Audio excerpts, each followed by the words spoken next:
Hello everyone, welcome back. Class 8 lesson 3 को हम लोग पढ़ रहे हैं जिसका नाम है सिंथेटिक फाइबर एंड प्लास्टिक। इसमें अभी तक हम लोगों ने पढ़ा है history and kinds of fibres और फिर हम लोगों ने पढ़ा है दूसरे पार्ट में synthetic fibre, kinds of synthetic fibre. अब हम तीसरे पार्ट में हैं और तीसरे पार्ट में हम लोग पढ़ने जा रहे हैं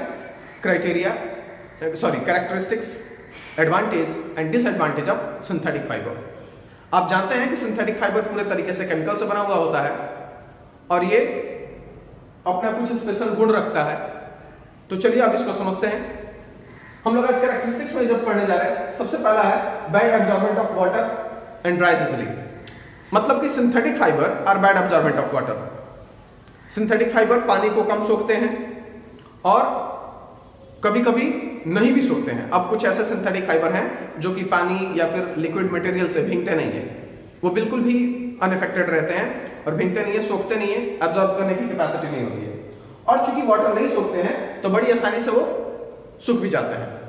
दूसरा है durable and last longer. Synthetic fibre जो होता है वो बहुत ज्यादा ड्यूरेबल होता है, उससे बनाए गए कपड़े और उसके जो थ्रेड होते हैं वो टिकाऊ होते हैं। अब इसका असर ये है कि ये किसी भी चीज से रिएक्शन नहीं करते हैं। जो ये केमिकली जिस केमिकल से बनाए जाते हैं वो केमिकल बहुत ही इनर्टनेस नेचर का होता है, वो इनर्ट नेचर का होता है, वो किसी से भी इफेक्टेड नहीं होता है, वाटर में घुलता नहीं है जल्दी, किसी भी जल्दी केमिकल और सॉल्वेंट में नहीं घुलता है।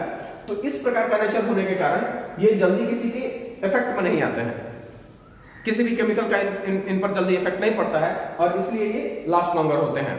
आगे है can be drawn into very fine thickness and light weighted. इसका मतलब यह है कि सिंथेटिक फाइबर के जो थ्रेड होते हैं या फिर जो हम कह लें यार्न जो होते हैं वो बहुत पतले बनाए जा सकते हैं, बहुत पतले। और बहुत पतले होने के साथ साथ जो अब इनका जो कपड़ा बनता है वो बहुत ही ज्यादा लाइट वेटेड होता है। जितना ही पतला होगा वजन उतना ही कम होगा। तो इसके कारण इनके जो कपड़े होते हैं वो बहुत ही लाइट वेटेड होते हैं। बड़े से बड़े जो कोट और बड़े बड़े गाउन जो होते हैं वो भी बहुत हल्के वजन के होते हैं और पहनने में आसानी होती है। आगे strong and have tensile strength. ये भले ही पतले होते हैं लेकिन बेहद मजबूत होते हैं और इनमें टेंसाइल स्ट्रेंथ होता है, मतलब तनाव को ये झेल पाते हैं। अब एक बात समझिए, जैसे हम रबर को देख लें तो रबर को हम खींचते हैं तो वो पतला होता है। तो इस नेचर को, उसमें जो तनाव उत्पन्न होता है जिसके कारण वो पतला होता है, यही टेंसाइल स्ट्रेंथ है। खींचने पर किसी ताकत को, बल को वो सह पाता है तो वो तनाव है, वो टेंसाइल स्ट्रेंथ है।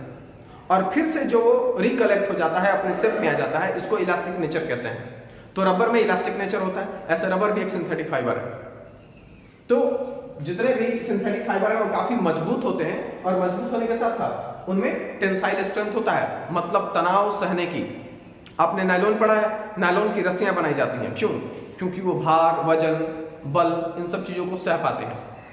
आगे है अगला चीपर इन कॉस्ट। जो सबसे बेहतरीन बात है सिंथेटिक फाइबर्स की वो ये है कि ये बेहद सस्ते होते हैं, इनका कॉस्ट बहुत ही कम होता है मार्केट में। अब इसका रीजन क्या है? इसका रीजन ये है कि हमको किसी पर डिपेंड नहीं होना है। सिंथेटिक फाइबर बनाने के लिए हमको क्या करना है? सिंपली केमिकल मशीन की जरूरत है। अगर केमिकल और मशीन दोनों चीजें हमारे पास हैं तो हम जितना मन उतना सिंथेटिक फाइबर बना सकते हैं। लेकिन अगर हम नेचुरल फाइबर की बात करें तो उसके लिए सब कुछ होने के बावजूद भी हमको अल्टीमेटली नेचर पर डिपेंड होना पड़ता है, जो कि हमारे प्रोडक्शन को अफेक्ट करता है। तो इसीलिए नेचुरल फाइबर जो होते हैं वो थोड़े कॉस्टलियर होते हैं और ये चीपर होते हैं। तो ये कुछ कैरेक्टरिस्टिक्स है। ये क्या होते हैं? बैड एब्जॉर्बेंट ऑफ वाटर होते हैं, ड्यूरेबल होते हैं। आगे ये बहुत, इनका जो थ्रेड होता है वो बहुत पतला होता है, इसी के कारण लाइट वेटेड होता है। ये बहुत ज्यादा मजबूत और स्ट्रॉन्ग होते हैं। आगे चीपर इन कॉस्ट, ये सस्ते भी होते हैं। आगे बढ़ते हैं, एडवांटेज ऑफ सिंथेटिक फाइब्रिक्स। अब सिंथेटिक फाइब्रिक्स के एडवांटेज क्या है इसको जरा देखते हैं। पहला है सिंथेटिक फाइबर्स, यहां पर देखिए छूट गया है।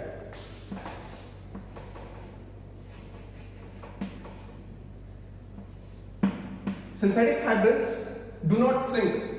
जो सिंथेटिक फाइबर होते हैं वो सिकुड़ते नहीं हैं, उनमें कभी भी सिकुड़न नहीं आती है। मतलब कभी भी का कहने का मतलब ऐसा नहीं है कभी भी नहीं आती है, लेकिन बहुत ही ना के बराबर। जितना हमारा सूती वस्त्र या फिर कॉटन क्लॉथ जो जितना जल्दी श्रिंक कर जाते हैं, सिकुड़ जाते हैं, उससे कई गुना ज्यादा समय लगता है सिंथेटिक फाइबर्स को सिकुड़ने में। आगे है ड्राइज easily and need very less ironing. ये बहुत जल्दी सूख जाता है और बहुत ही कम आयरन करना पड़ता है, जिसके कारण इसको हम लोग कहते हैं वॉश एंड वियर फैब्रिक्स। ठीक है, सिंथेटिक फैब्रिक्स को हम लोग क्या नाम से जानते हैं? वॉश एंड वियर फैब्रिक्स के नाम से जानते हैं। आगे है लास्ट लॉन्गर। मैंने आपको तो पहले भी बता रखा है इधर कि सिंथेटिक फाइबर जो होते हैं वो इनर्ट नेचर के होते हैं, वाटर में बहुत ज्यादा भीगते नहीं है, मतलब कि वाटर का भी कोई बहुत ज्यादा प्रभाव पड़ता नहीं है, बाकी और किसी केमिकल का प्रभाव नहीं पड़ता है। तो जब फैब्रिक उस ऑब्जेक्ट पे किसी चीज का कोई प्रभाव पड़ ही नहीं रहा है, केमिकली उसके कारण वो डिटोरिएट हो ही नहीं रहा है, तो वो खराब नहीं होगा, सड़ेगा, गलेगा नहीं, उसके फाइबर खराब नहीं होंगे। इस तरीके से जो कपड़ा है वो बहुत लंबे समय तक चल पाता है और मजबूत भी बना रहता है। आगे है डिसएडवांटेज। अब चलिए डिसएडवांटेज की तरफ चलते हैं। पहला bad absorbent of water. Synthetic fibres are bad absorbent of water. ये पानी को कम सोखते हैं या फिर कह लें ना के बराबर सोखते हैं।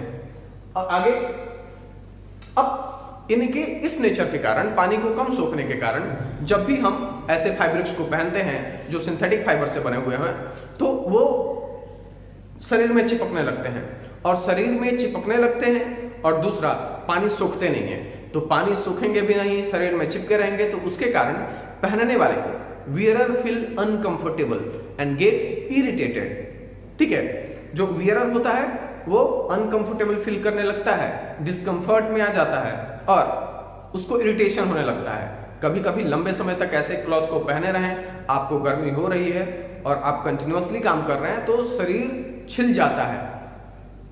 ठीक है, शरीर पे रैशेज पड़ने लगते हैं। आगे है दूसरा बर्न्स एंड मेल्ट्स इजली। ये जो है सिंथेटिक फाइबर जो है वो केमिकल से बने हुए हैं, तो आग के प्रति बहुत ज्यादा सेंसिटिव होते हैं। जैसे ही आग मिलेगी तो ये जलने लगते हैं और मेल्ट होने लगते हैं। अब यही कारण है कि मैं पर्सनली किसी को भी नहीं कहता सिंथेटिक फाइबर की तरफ बहुत ज्यादा जाने को। दो घाटा है। अब चलिए पहला चीज समझते हैं। सिंथेटिक फाइबर पहनने से आपको इरिटेशन हो रहा है, वो तो है, लेकिन जो दूसरा सबसे बड़ा रीजन है वो है हमारी लेडीज के लिए। जो जितनी भी हमारी फीमेल्स हैं वो साड़ी पहनती हैं, खास करके इंडिया में और भी देश के बाकी कोने में, लेकिन वो जब किचन में काम करते हैं तो जब भी आग पकड़ता है तो उनका जो साड़ी होता है वो अक्सर बहुत ज्यादा, बहुत हद तक वो साड़ी जो होती है वो सिंथेटिक फाइबर की बनी हुई होती है, पॉलिस्टर की साड़ी होती है। बहुत कम ही ऐसे लोग हैं जो किचन में सूती वस्त्र पहनते हैं, कॉटन साड़ी पहनते हैं। अब क्या है कि यदि साड़ी पॉलिस्टर का है तो वो सिंथेटिक फाइबर है। अब जैसे ही आग पकड़ता है तो आग पकड़ने के बाद वो मेल्ट होने लगता है और प्लास्टिक की भांति शरीर पर चिपकने लगता है। हम एक्टिविटी भी करके देखेंगे। प्लास्टिक की भांति वो क्या होने लगता है? चिपकने लगता है, जिसके कारण व्यक्ति आग में तो झुलसता ही है, अगर आग लग गया है तो वो जला हुआ कपड़ा, जला हुआ सिंथेटिक फाइबर स्किन पर चिपक जाता है, जिसके कारण बेहद दर्दनाक एक्सीडेंट के तौर पे फायर बर्न को देखा जाता है। आप समझिए कि आपने जो कपड़ा पहना है वो पिघल गया और पिघलने के बाद आपके शरीर पर चिपक गया है। वो दर्द कल्पना कर पाना भी हमारे बस की बात नहीं है और हम नहीं चाहते हैं कि कोई करे। तो सिंथेटिक फाइबर को किचन में नहीं पहनना चाहिए, आग से दूर रखना चाहिए। और कभी भी, जब कभी भी आपके घर की कोई भी लेडी अगर किचन में काम कर रही है तो आप उनको कहें कि आप कोई और चीज पहन लें, कम से कम सूती वस्त्र पहने, लेकिन सिंथेटिक फाइबर जैसी चीजों को पहन करके यदि किचन में जा रहे हैं तो अपने आप को बचाएं। या फिर ऐसा है कि सिंथेटिक फाइबर पहन के किचन में जा ही ना, तो ये आग के प्रति बहुत ज्यादा सेंसिटिव है। आगे है नॉन बायोडिग्रेडेबल, एक और घाटा। हम नेचर से बने हुए हैं, लेकिन हमारी जितनी भी एक्टिविटीज है वो नेचर के खिलाफ है। नेचर ने हमको फाइबर दिया, वो हमारे लिए कम पड़ गया, हम लोगों ने अपना सिंथेटिक फाइबर बना लिया। अब ये जो सिंथेटिक फाइबर है ये नॉन बायोडिग्रेडेबल है। मतलब नॉन बायोडिग्रेडेबल का मतलब होता है जो जैविक प्रक्रिया के द्वारा नष्ट हो जाए, डिग्रेड हो जाए, खत्म हो जाए।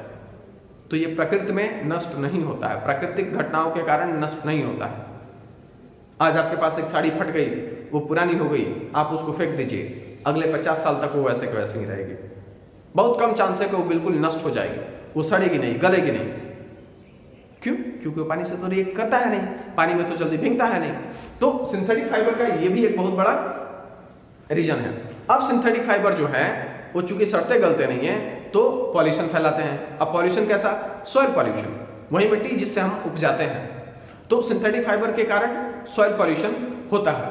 आगे है tends to develop static charge.